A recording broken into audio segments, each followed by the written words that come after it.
Assalamualaikum warahmatullahi wabarakatuh.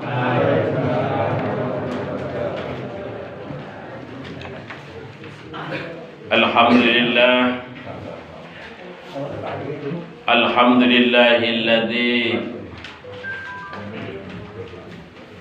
an'amana ni'aman katsirah. Ashhadu an la ilaha illallah wahdahu la syarika lah, wa ashhadu anna Muhammadan abduhu wa rasuluh.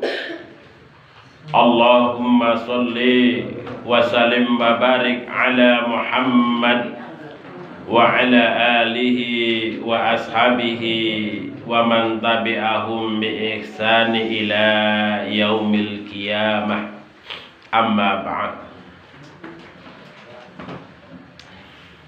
Ingkang kawula hormati para kiai, para ustad lan ustadzah, para bini sepuh, bapak-bapak, ibu-ibu, hadirin wal hadirat, adik-adik yang insya Allah semuanya dirahmati oleh Allah Subhanahu wa ta'ala. Alhamdulillah, puji dan syukur senantiasa kita panjatkan kehadirat Allah atas segala nikmat yang Allah berikan kepada kita bersama. Alhamdulillah, kita masih dalam kondisi sehat walafiat. Kita masih dalam keadaan sebagai orang yang beriman kepada Allah, menerima syariatnya sebagai jalan hidup kita. Mudah-mudahan sholawat serta salam senantiasa tercurah kepada junjungan kita Nabiullah Muhammad sallallahu alaihi wasallam. Mudah-mudahan juga tercurah kepada keluarganya, sahabatnya, dan juga seluruh umatnya. Bapak Ibu sekalian, marilah kita awali majelis kita ini dengan sama-sama membaca basmalah. Bismillahirrahmanirrahim.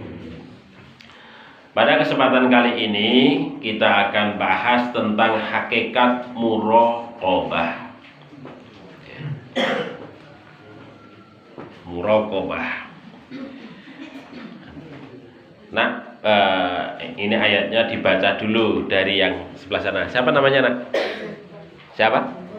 Bosan, ya. Ta'awud dulu, Nak. A'udzu billah.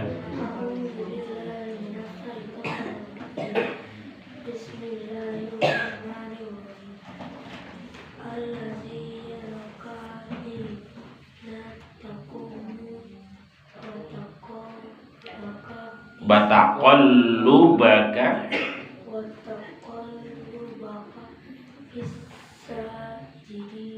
Fissajidin.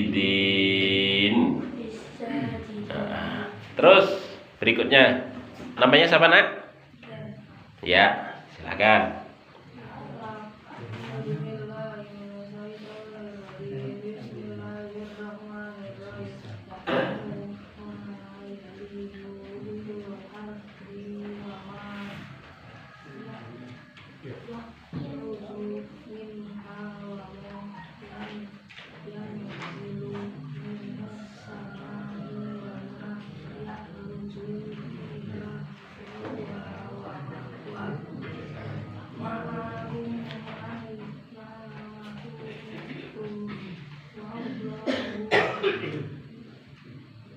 Bima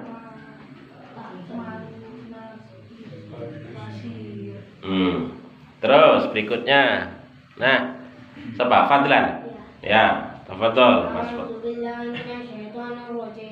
Bismillahirrahmanirrahim. Innallaha la yakhfa 'alaihi syai'un fil ardi wa la fis samaa'i. Wala fis sama'. Berikutnya. Ya. Siapa namanya? Nabahan. Ya.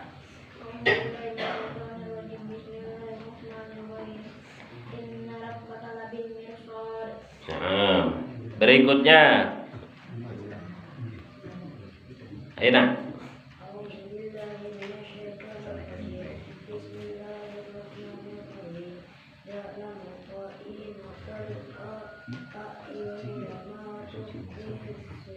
Wa ma tukhfis sudur. Ya. Oke. Bapak Ibu yang dirahmati oleh Allah, ini ada 5 ayat Al-Quran. Sebenarnya banyak yang terkait dengan muraqabah. Nah, di dalam ayat yang pertama surat Asy-Syu'ara ayat 218 dan 219, alladzi yaraka, alladzi yang dia itu yaraka melihatmu, hina ketika takum kamu berdiri. Maksudnya alladzi yaraka hina takum adalah dia Allah yang senantiasa melihatmu ketika kamu berdiri. Maksudnya berdiri sini adalah berdiri dalam melaksanakan sholat. Wa taqallubaka fis sajidin, dan perubahan gerakmu, wa taqallubaka, dan perubahan gerakmu fis sajidin, bersama orang-orang yang sujud itu. Atau wa taqallubaka, atau perubahan rohanimu, pergulatan rohanimu fisajidin, pada saat kalian sujud bersama orang-orang yang sujud itu. Ini Allah menyatakan senantiasa melihat kita kapanpun kita itu, ya dalam kondisi apapun kita itu. Nah, ayat yang kedua adalah surat Al-Hadid. Ya'lamu. Ya'lamu apa artinya nak? Mengetahui. Ya'lamu, dialah Allah mengetahui ma, segala sesuatu, yaliju, masuk, yaliju masuk, fil ardi, ke dalam bumi, wama, dan segala sesuatu, yahruju, yang keluar, minha, dari bumi itu,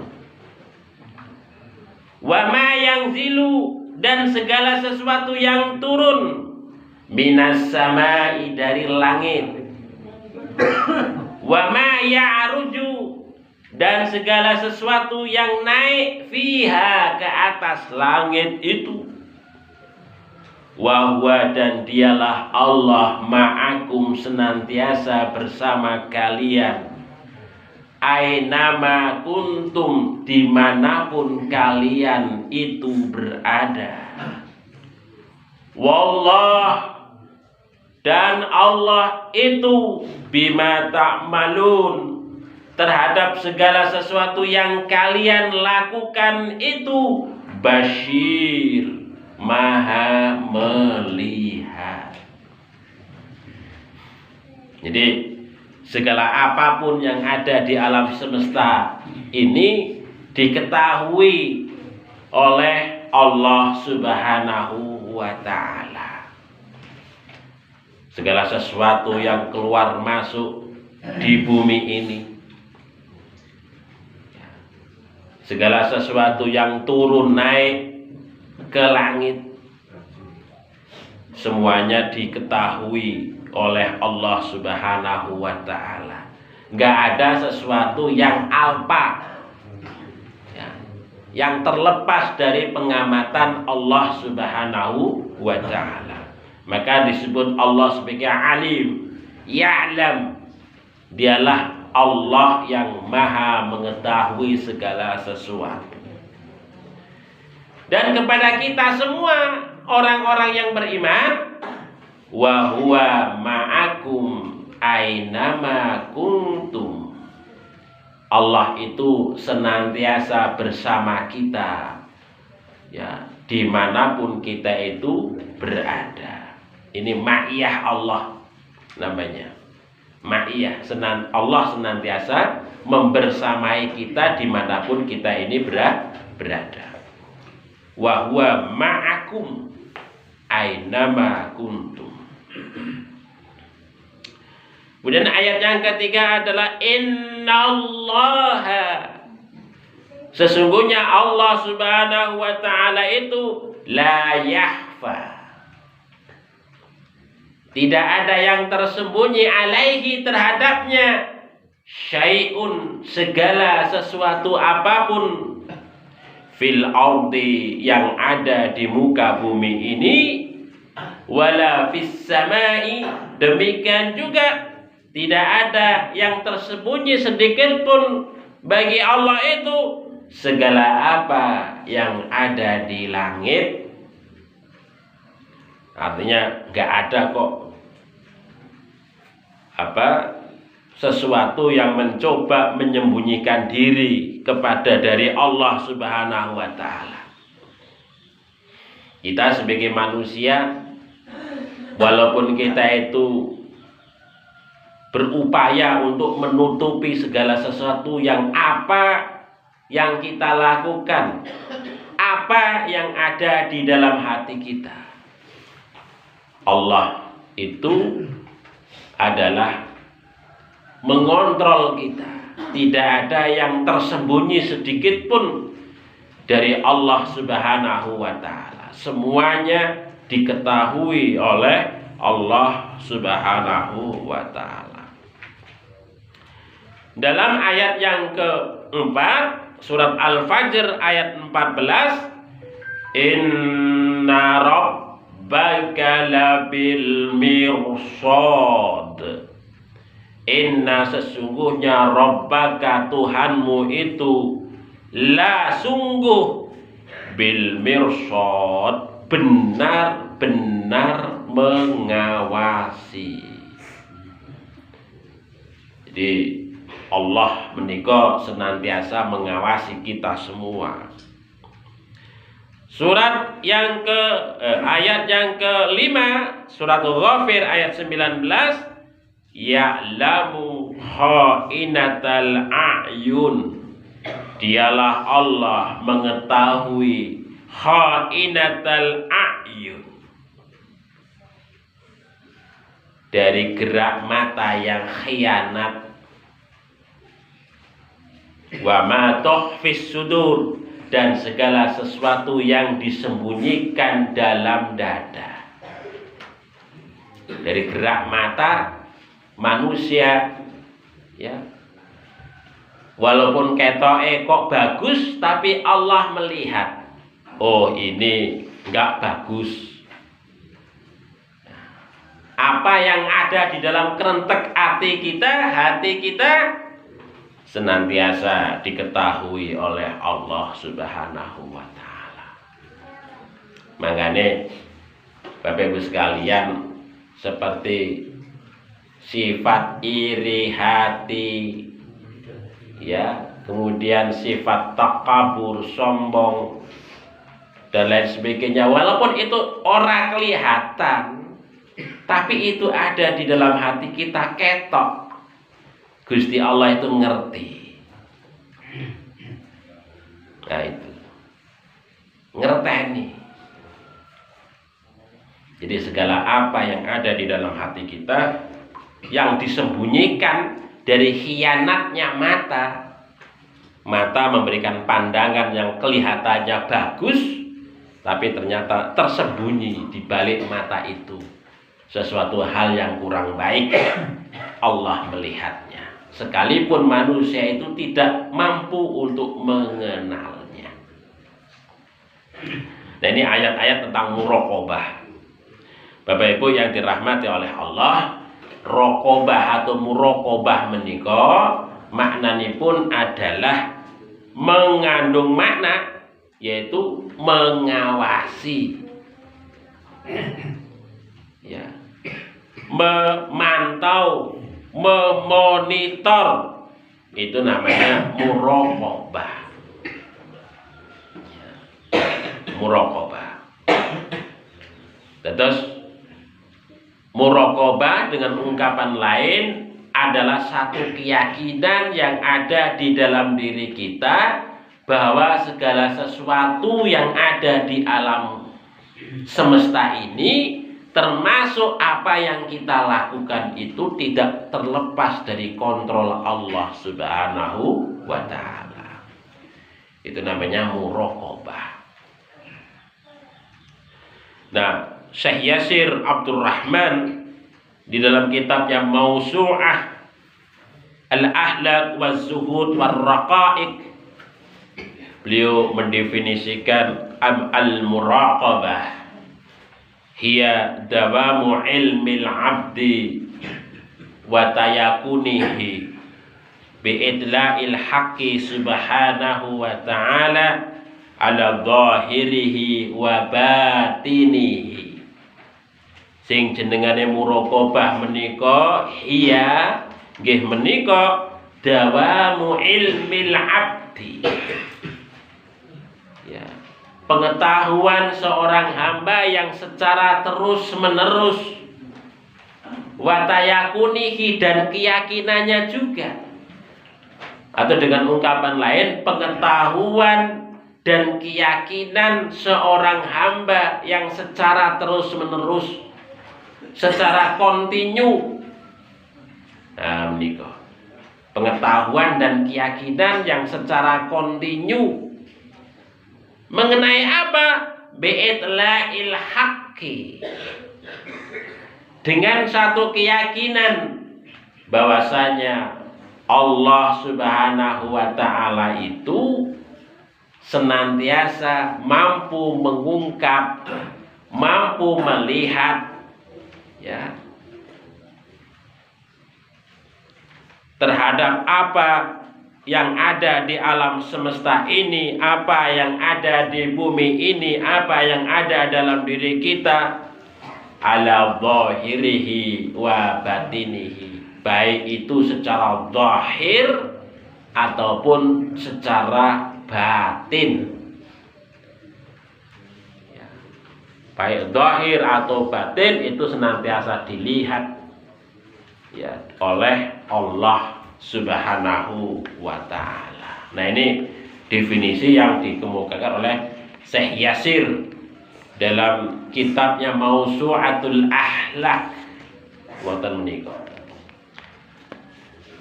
Nah, Ibnu Qayyim Az-Zaujiyah di dalam kitabnya Madarijus Salikin juga sama sebagaimana yang dibawakan oleh Syekh Yasir menika. Oke, terus memberikan definisi pengertian yang sama dengan sebagaimana yang diungkapkan oleh Syekh Yasir, yaitu bahwa muraqabah itu adalah pengetahuan, keyakinan seorang hamba yang secara terus menerus terhadap bahwa Allah Subhanahu wa ta'ala itu senantiasa memonitor kita sebagai manusia atau alam semesta ini, baik secara zahir ataupun batin. Ini definisinya ngoten niku Bapak Ibu sekalian. Terus niku napa? Sebuah keyakinan. Nek wong iman menika ketika kita yakin kepada Allah, itu ada efek dahsyat yang ada di dalam kolbu kita, yang ada di dalam keyakinan kita, bahwa Allah itu mengetahui segala sesuatu apapun yang kita lakukan sebagai manusia. baik dalam dimensi zahir ataupun dalam dimensi batin. Makanya wong iman menika wedi batin aja, batin ingkang boten sae niku nggih sampun wedi takut maring Gusti Allah. Karena apa? Karena apa yang ada di dalam kerentek hati kita diketahui oleh Allah. Apalagi kok perbuatan yang zahir. Wong yang batin saja Allah itu mengetahui. Makanya orang yang beriman menika takutnya luar biasa. Batin ingkang elek niku pun wedi. Wedine niku mbuh luar biasa maring Gusti Allah. Ya ketok iki menungso kabeh iki ya ora ndelok, ora mirsani. Namun kita yakin yen Gusti Allah menika senantiasa melihat dan kontrol kepada apa yang kita lakukan di dalam kalbu kita. Makanya wong iman menika kanthi usaha berkeyakinan dengan muraqabah menika Bapak Ibu sekalian niku memperbaiki ati. Nek biasanipun atine niku sok suudon marang liyan, niku wedi karo Gusti Allah. Ya. Kalau selama ini hatinya itu suka dendaman, takut maring Gusti Allah. Kalau selama ini hatinya suka takabur, suka merendahkan orang, walaupun itu nggak ketok, nggak kelihatan, takut maring Gusti Allah.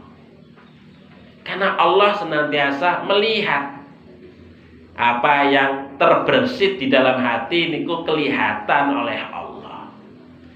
Makanya orang beriman senantiasa terus berusaha menjaga hati itu tetap bersih dari segala noda, dari segala hal-hal yang tidak disenangi oleh Allah yang bertentangan dengan syariat. Apalagi kok perbuatan-perbuatan yang sifatnya zahir yang nyata. Ngoten niku. Bapak Ibu yang dirahmati oleh Allah. Makanya Imam Ibnu Qayyim Az-Zaujiyah itu menyatakan sing jenengane muraqabah menika adalah ubudiyah dengan asma'nya. Maksudnya adalah melaksanakan ibadah maring Gusti Allah menika kanthi yakin kalih asmanipun Allah Subhanahu wa taala. Asma ingkang pundi? Asma yang mana? Nggih menika Ar-Raqib. Allah senantiasa memonitor. Apalagi Al-Hafidh. Allah senantiasa menjaga, menghafal. Apalagi Al-Alim. Allah senantiasa mengetahui. As-Sami. Allah senantiasa mendengar. Al-Basir. Dan Allah senantiasa maha melihat. Nah niku. Jadi kita ngibadah, melakukan ta'abud maring Gusti Allah ini kanthi yakin dengan asmaipun Allah, dengan nama-namanipun Allah. Nggih menika Ar-Raqib. Memonitor. Ya, Al-Hafidh, menjaga, menghafal. As-Sami, Al-Alim, Al-Bashir. Nah menika. Jadi Allah senantiasa mengetahui dengan segala apa yang kita lakukan. Dan ini kalau kita bisa lakoni pada saat kita ngibadah mari Gusti Allah luar biasa Bapak Ibu sekalian. Khusyuk itu bisa menghadirkan asma-asma'ipun Allah menika. Ketika kita sholat Allahu Akbar, kita ingat Allah itu adalah Ar-Raqib. Allah menika Al-Hafidh. Allah menika Al-Alim, As-Sami, Al-Bashir. Nah menika. Setiap gerak dari apa yang kita lakukan dalam konteks ibadah menika, kita menyadari ngoten niku insyaallah menika bisa khusyuk pada saat kita ngibadah mari Gusti Allah. Niku. Nah niki. Nggih, dados ta'abudnya seorang hamba kanthi yakin kalih asmanipun Allah Subhanahu wa taala nggih menika Ar-Raqib, Al-Hafid, Al-Alim, Al-Basir, As-Sami. Menika yakin bahwa Allah Subhanahu wa taala senantiasa mengontrol kita, mengawasi kita, menjaga kita, mengetahui kita, mendengar dan melihat segala apa yang kita lakukan itu. Nah niki ngoten niku Bapak Ibu sekalian terkait dengan masalah muraqabah niku. Segala sesuatu yang kita lakukan ketika manusia itu enggak jujur itu karena apa? Karena kita mboten yakin kalih muraqabahnya Gusti Allah. Orang menika sering goroh, sering tidak jujur itu karena nggak yakin di dalam dirinya kalau Allah menika maha mengontrol, maha mengawasi.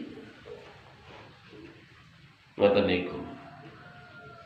Wong orang sudah dipasang CCTV di rumahnya saja. Niku dirusak ya.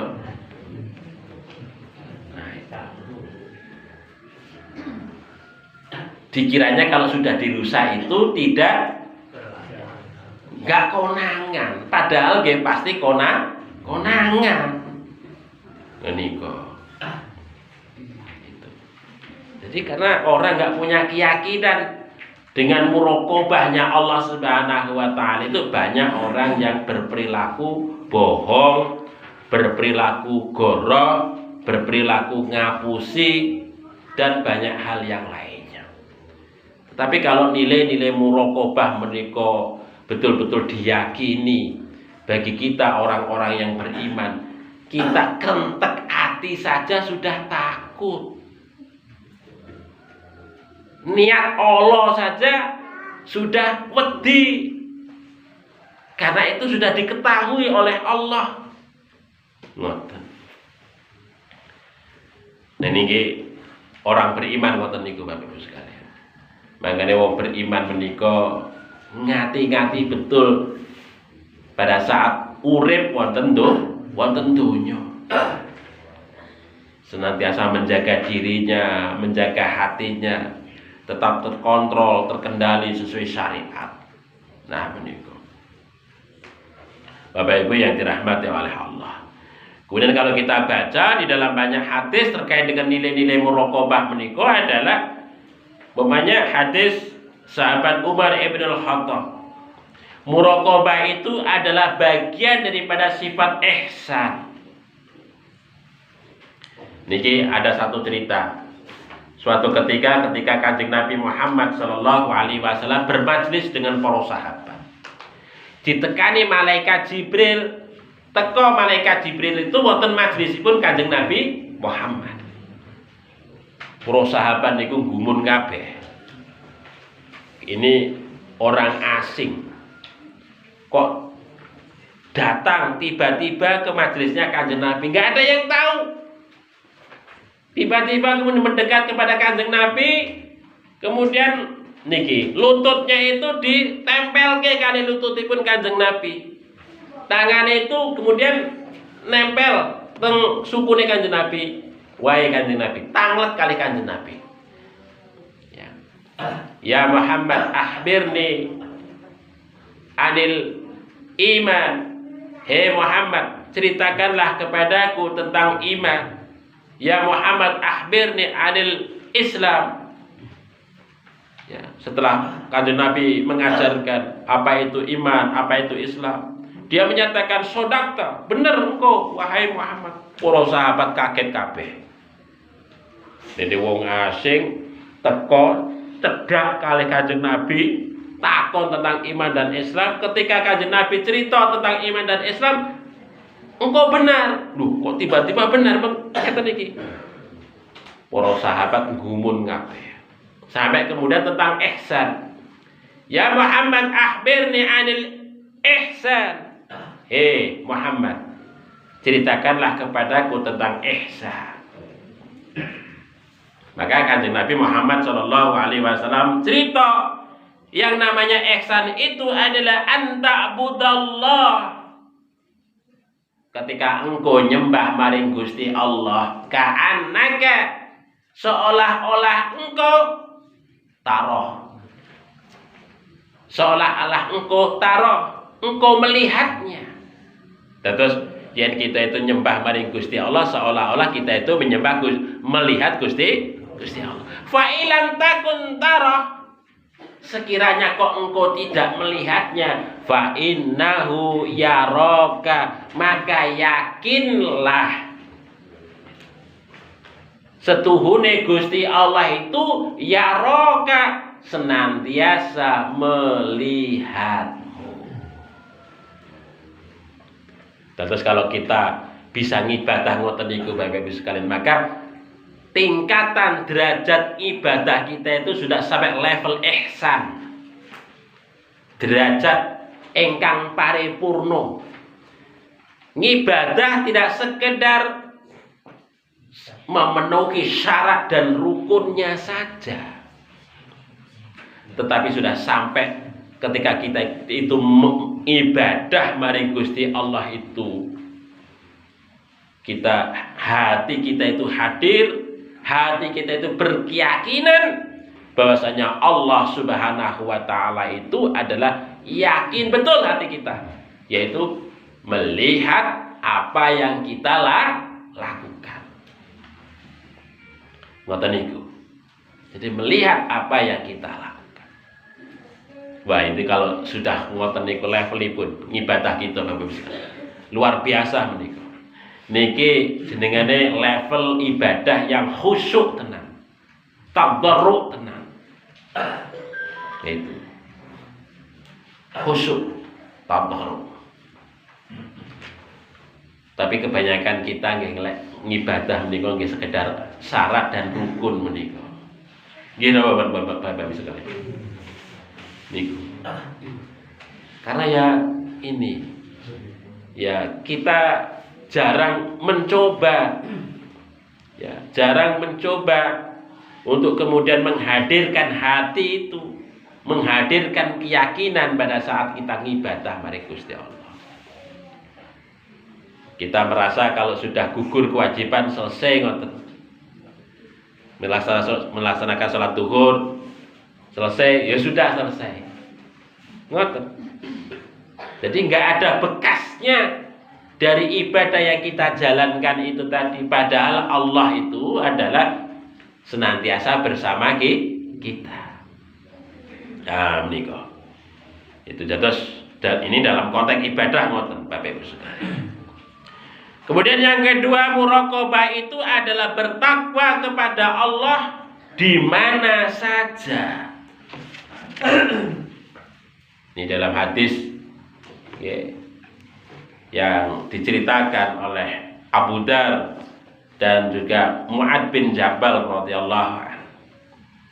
Dua sahabat ini menceritakan hadis dari Kanjeng Nabi Muhammad sallallahu alaihi wasallam. Kata Kanjeng Nabi Muhammad, "Ittaqillaha haitsu ma kunta." Takutlah kalian itu kepada Allah haitsu ma kunta, dimanapun Anda berada. Takutlah Allah. Takutlah kepada Allah dimanapun Anda berada. Pada saat kita di rumah, kita di jalan, pada saat di tempat pekerjaan, ya, pada saat sendirian atau sedang bersama-sama, takut kepada Allah Subhanahu wa taala. Kita bukan takut kepada manusia, tapi takutnya kita kepada Allah. Kalau takutnya manusia kepada sesama manusia itu, yaitu tadi, ya ketika dipasang CCTV-nya dirusak, itu sekedar takut kepada sesama manusia saja.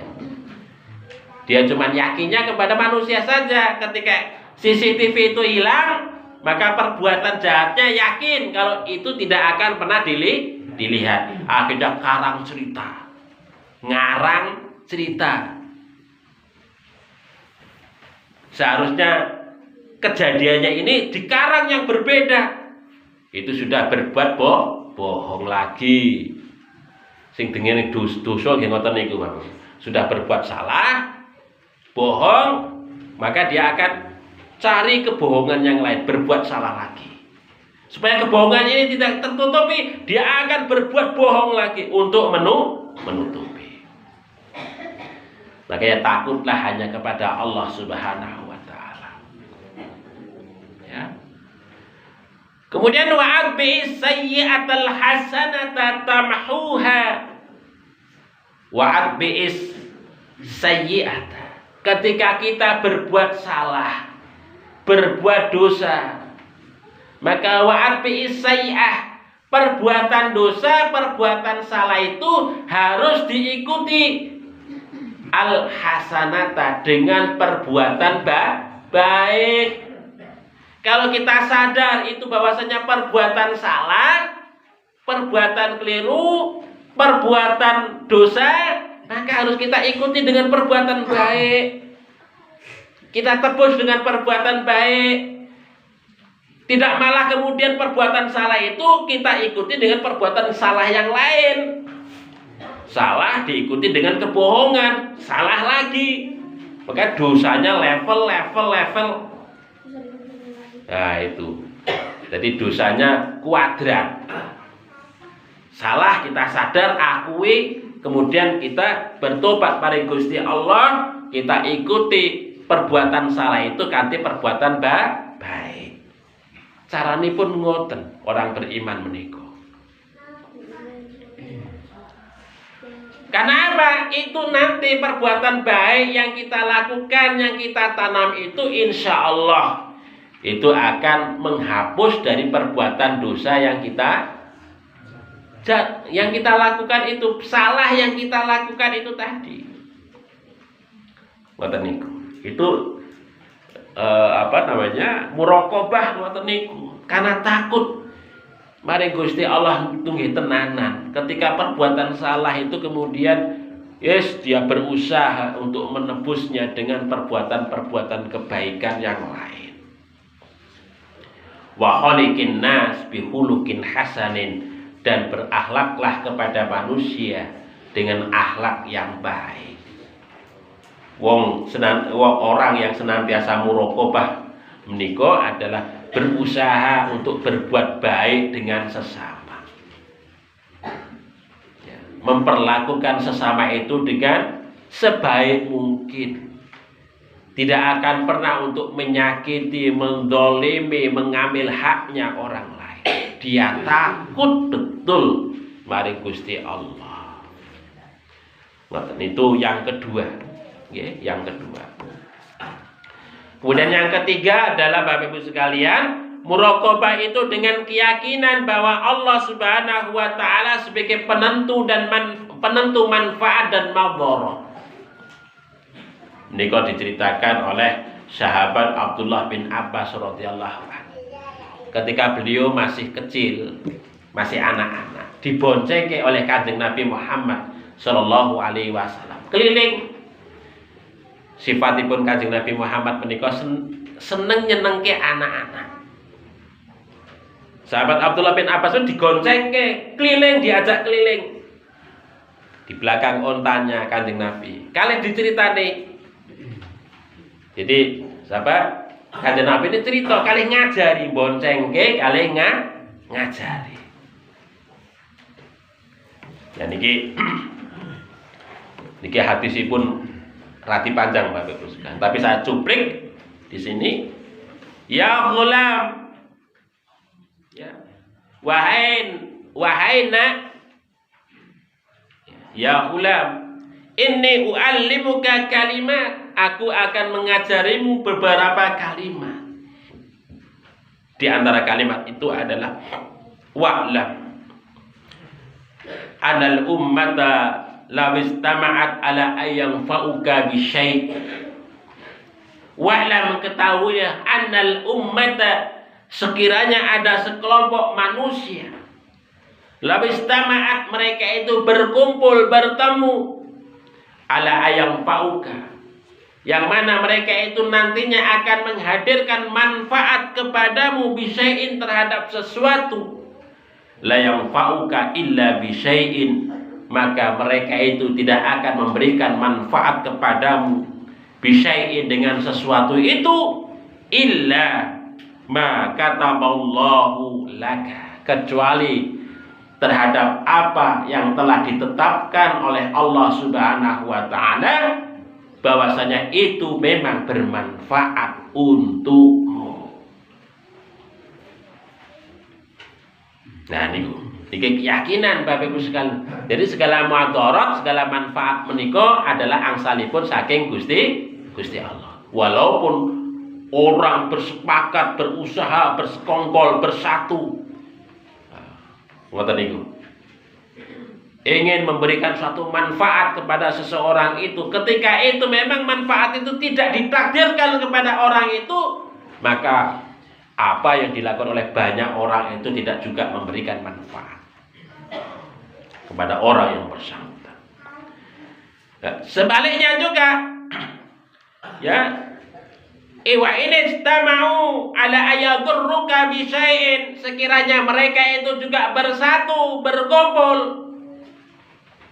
bersepakat, ala ayadurruka, untuk mendatangkan segala hal yang dapat membahayakanmu, bisyai'in, terhadap sesuatu, lam yadurruka, maka mereka itu tidak akan mampu untuk memberikan madarat kepadamu, bisyai'in, dengan sesuatu itu, qad katabahullahu alaika, kecuali bahwa madarat itu telah ditetapkan oleh Allah Subhanahu wa taala terhadapmu.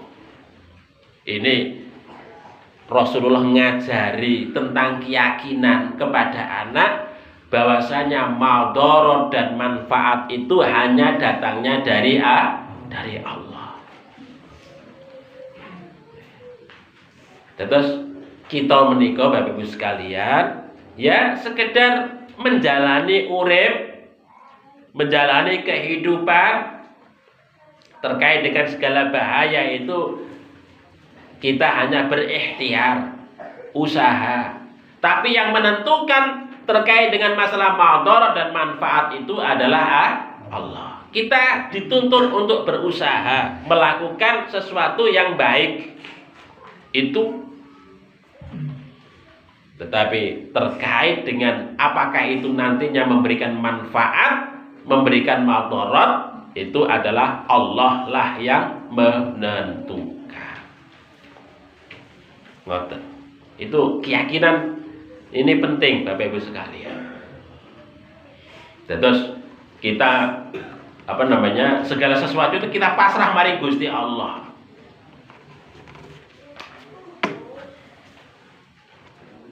Makanya ya kita nggak bisa meyakinkan untuk diri kita. Umpamanya ya, Mas dokter sekalipun itu ya, ketika ngobati, nyuntik, ngasih obat menika, ya keyakinannya hanya maring Gusti Allah.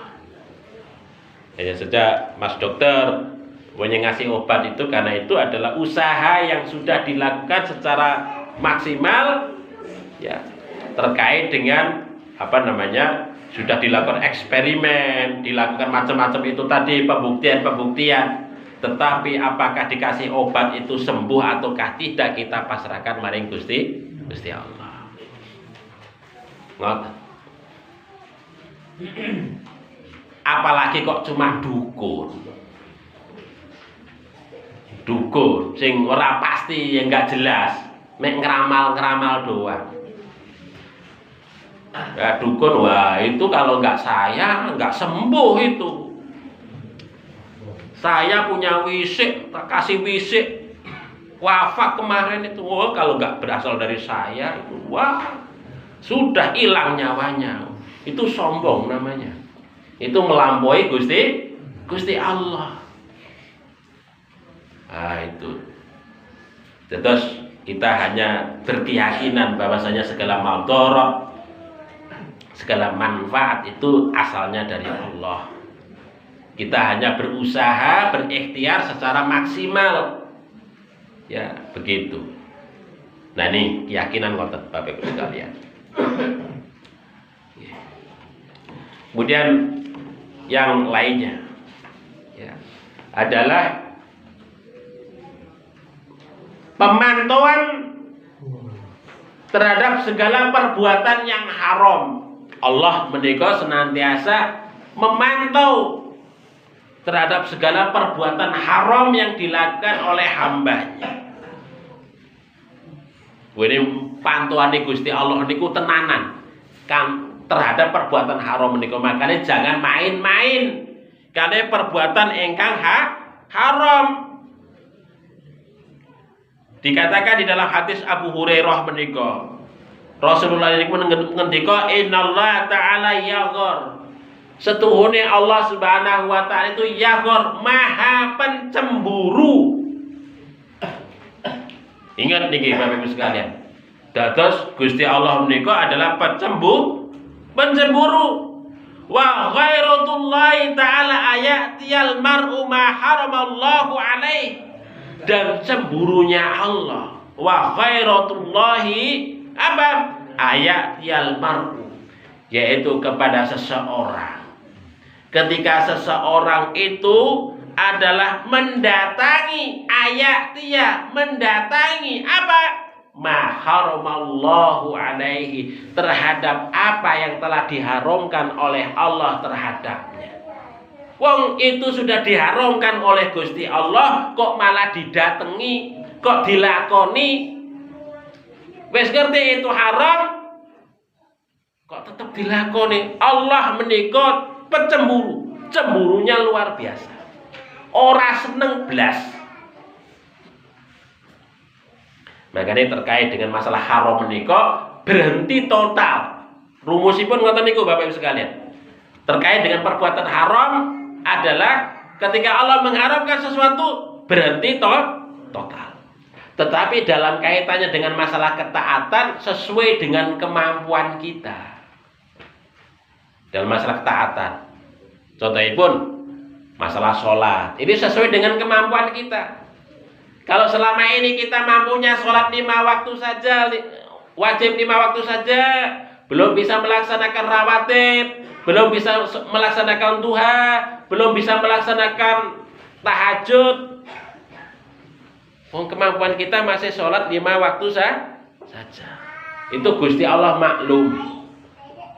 Tapi kalau perbuatan haram gak boleh kok. Saya biasanya seminggu itu 7 kali, sekarang cuman 2 kali saja. Oh, gak boleh begitu.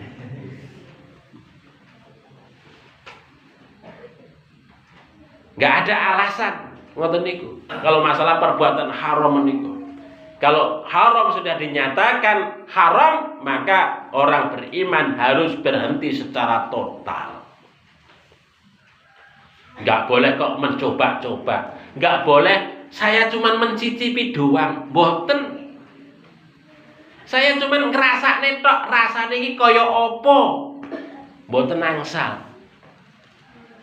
Wis jenengane haram menika haram.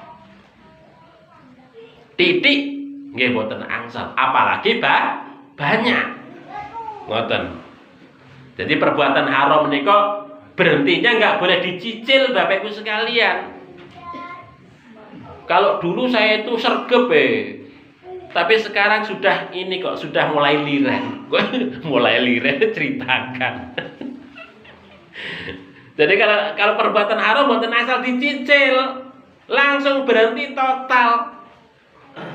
Tapi kalau perbuatan taat angsal dicicil menurut kemampuan kita. Niku rumusipun ngoten Bapak Ibu sekalian. Ya, rumusipun ngoten niku. Ya. Nah niki muraqabah. Ya, sifat muraqabah ngoten niku nggih Bapak Ibu sekalian. Kemudian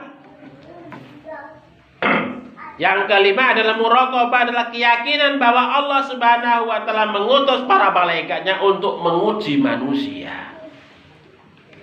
Di samping Allah, Bapak Ibu sekalian, yang Maha Alim, yang Maha Hafid, yang Maha Basyir menika, Gusti Allah menika nggih gadah malaikat yang senantiasa mengutus malaikatnya untuk menguji kepada kita. Ini enten cerita, ini hadisnya panjang Bapak Ibu sekalian. Yang diriwayatkan oleh Abu Hurairah di dalam Sahih Bukhari dan Muslim. Ini diceritakan ada 3 orang yang mengalami kekurangan dari sisi harta, kekurangan dari sisi fisik. Yang satunya orang yang kena sakit ini kusta,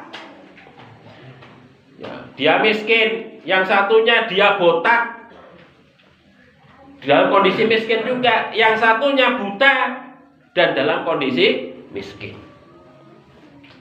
Allah perintah maring malaikatipun untuk mendatangi 3 orang ini, menawarkan bantuan.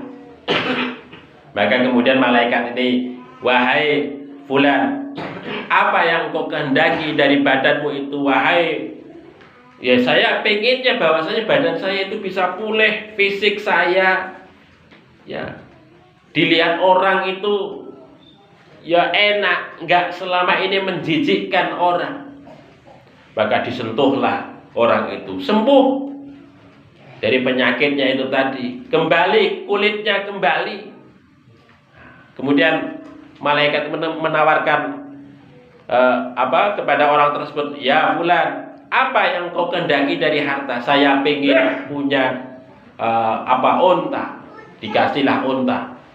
Akhirnya kemudian dipelihara, akhirnya menjadi beranak pinak, menjadi banyak, akhirnya kaya orang tersebut. Kemudian malaikat datang kepada orang yang dalam keadaan botak itu. Wahai fulan, apa yang kau kehendaki dari badanmu? Saya pengen, saya itu punya rambut yang pantas ngono lho. Kalau dilihat orang itu ya enak, sehingga enggak membuat saya minder. Waktu sentuhlah kepalanya itu, tumbuh rambutnya, pulih, begitu. Kemudian apa yang kamu kehendaki dari harta? Saya pengen punya sapi, maka diberilah sapi. Akhirnya kemudian dipelihara, beranak pinak menjadi banyak, akhirnya orang itu menjadi kaya. Kemudian datang kepada orang yang buta. Ya fulan, apa yang kau kehendaki dari badanmu itu? Wah, saya pengen bahwasanya saya bisa melihat sebagaimana orang banyak itu. Saya pengen melihat keagungan Allah yang ada di alam semesta. Maka disentuhlah orang itu. Akhirnya kemudian orang itu bisa melihat ya, keagungan alam semesta ini. Kemudian malaikat bertanya, wahai fulan, apa yang kau kehendaki dari harta itu? Saya pengen punya kambing. Maka dikasihlah kambing, yang akhirnya kemudian kambingnya itu dipelihara, beranak pinak menjadi banyak, akhirnya kaya raya. Akhirnya 3 orang ini kaya, Bapak Ibu sekalian. Kekurangannya hilang yang selama ini dia keluhkan, ya, hilang kekurangannya ini, termasuk yang selama ini dia dalam keadaan miskin, nggak punya itu, akhirnya menjadi kaya. Akhirnya kemudian Allah mengutus lagi malaikat datang untuk menguji dengan penyakit yang dulu pernah dia alami. Pada saat kepada orang yang kusta itu dulu, kemudian malaikat datang dalam keadaan berpenyakit kusta, miskin. Wahai fulan, saya minta tolong, saya berpenyakit ini. Saya nggak punya harta, nggak punya duit. Bisakah Anda menolong? Wah, nggak bisa. Enak saja Anda datang ke sini. Saya itu punya harta begini, dulu itu bekerja luar biasa. Ini warisan dari leluhur saya. Dia berbohong. Padahal harta itu dikasih, dititipi ya oleh Allah Subhanahu wa taala. Demikian juga pada saat datang kepada orang yang dulunya botak, dalam keadaan miskin itu, dia sana datang dalam keadaan miskin si malaikat itu. Wahai fulan, saya dalam keadaan miskin, bisakah Anda menolong saya ini? Sehingga saya bisa berkecukupan dari Anda. Oh, nggak bisa. Orang bisa kaya harus bekerja. Jangan malas-malas. Harta saya ini saya capek juga dengan bekerja. Dari warisan leluhur saya. Wah, ngoten niku. Akhirnya kemudian malaikat mengatakan kepada dua orang ini, sekiranya kok benar, maka harta Anda tetap, tetapi sekiranya Anda berdua itu berbohong, maka Allah akan mengembalikan keadaan Anda seperti semula. Akhirnya kemudian betul, ya, dari awalnya kaya, dari yang sebelumnya kaya itu, yang sebelumnya dalam keadaan sehat walafiat itu tadi, mulailah jatuh sakit kedua orang ini. Akhirnya kemudian hartanya sedikit akhirnya habis dan akhirnya jatuh miskin. Demikian juga pada saat datang kepada orang yang buta itu, wahai fulan, saya dalam keadaan buta, nggak punya apa-apa, bisakah Anda menolong saya? Iya, ambillah harta saya ini semau Anda. Ini harta cuma titipan Allah Subhanahu wa ta'ala. Dulu saya nggak punya apa-apa, dulu saya nggak bisa melihat, tapi saya disembuhkan oleh Allah, saya dikasih harta oleh Allah. Terimalah, silakan ambil hartaku ini semau Anda. Kalaupun kamu mau mengambilnya semuanya, silakan kamu ambil semuanya. Saya ikhlas lillahi ta'ala. Kata malaikat itu yang datang, cukuplah ini sebagai ujian dari Allah. Anda orang yang ikhlas, maka tetaplah harta itu untuk Anda. Orang yang terakhir ini, orang yang buta itu pada awalnya tetap sehat, ya, tetap bisa melihat, akhirnya kemudian hartanya tetap lestari sampai akhir hidupnya itu.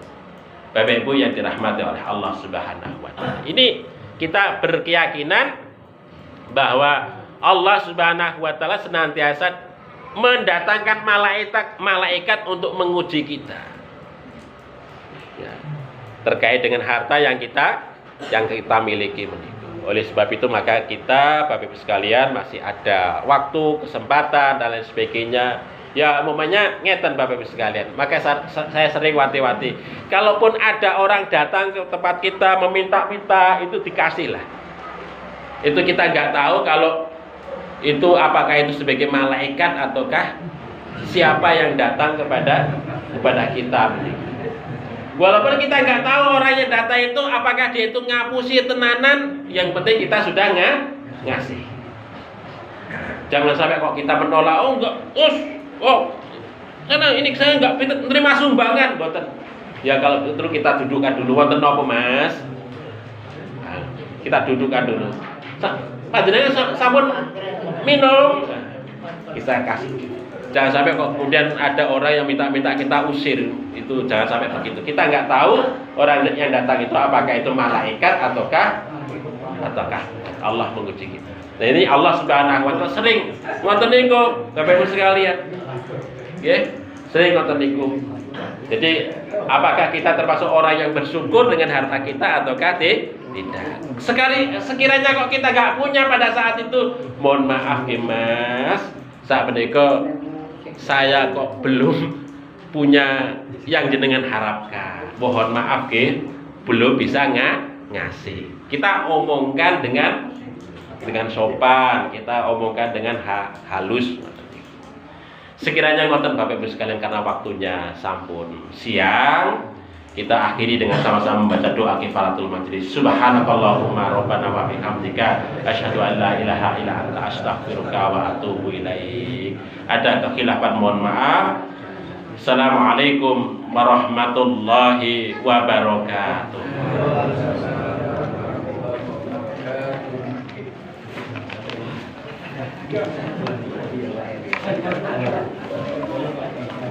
Lancar.